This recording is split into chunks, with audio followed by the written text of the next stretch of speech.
how I'm feeling, it doesn't matter, 'cause you know I'm okay.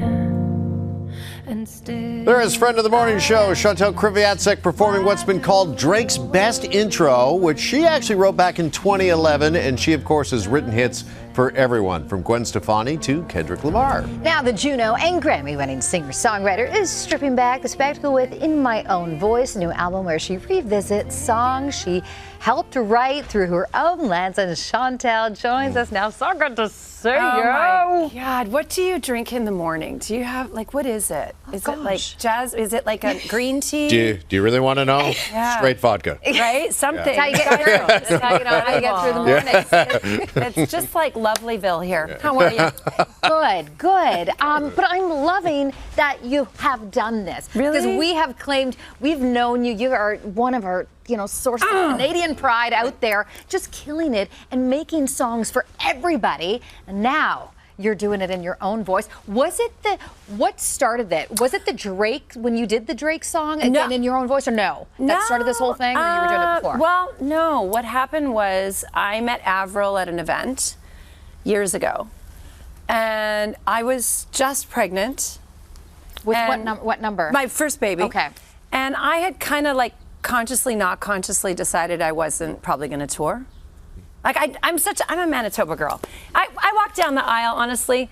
I was 26 and I had like a layer of shame that I was an old maid. I was like, the cousins and the aunts are all seeing me get married so old. I did, I felt that. Isn't it so stupid? Yeah. So I think, you really prioritize family, and I wanted to be a mom. So I thought, well, I'm not going to do all the touring, and I thought I'd write for other people. And I met Avril just by chance, and she was actually looking for a collaborator at that moment. So it just worked out. So I had 7 or 8 songs on that album, on Under My Skin. I wrote most of that album. So what is it like writing a hit for somebody else? And that started me writing with other people. Okay. Because then people start calling me. Right. Of course, yes. Kelly Clarkson, the Gwen Stefani, like all those things happen. Because they want hits too, right? Yeah, and they're busy. Yeah, but Okay, is it I hard need to know when you this. write a song and it becomes a hit for someone else? Sometimes, depending on how they behave. No, it can be, because I think as you get older, people's priorities shift. And I can remember at the time, like, honestly, you're young. I was a proud songwriter.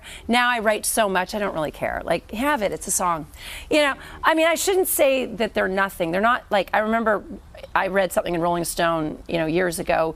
Somebody, a congressman, was arguing about giving songwriters the credit that they deserve and so on. And he described them like a bar of soap in a hotel room, And I thought, oh my God, like, these are our babies. They're important to us, right? For sure. But I think as you gain a skill at writing songs, I'm not going to write a bad song. Like, I could write you 4 songs right now. Do you know what I mean? Like, you write songs. That's what you do. Mm-hmm. That's what I am. I write songs. Yeah. So are you always start thinking to part that way? with them. Like anything that happens? Yeah, like anything just you sitting say here to on me our today, set? I'm walking out going, oh, that thing. What did he say? Like, I will write it down. I don't know how good that will be. Right. Okay, now, okay, what's the Britney story? I feel like a Drew Barrymore moment coming on. I haven't yet to do that.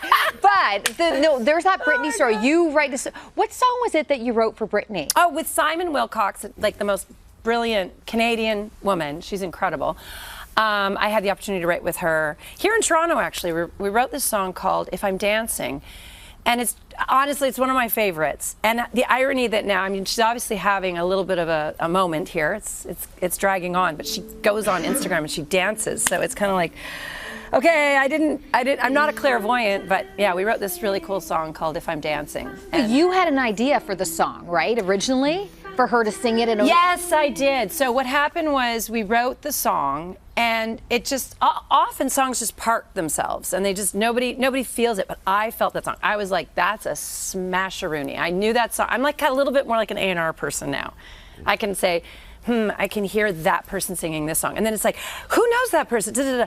I was literally I kind of knew Britney in a wonderful moment in her life. She was engaged to a friend of mine, and they had a great life going together. And I was a bit shy about it, but I just said, would you listen to this? And the next day she came in and she cut it. It was so cool. Yeah. But then didn't you want her to cut it? You wanted to hear her do it in one way, and then the night before I was like, I want to vocal produce this.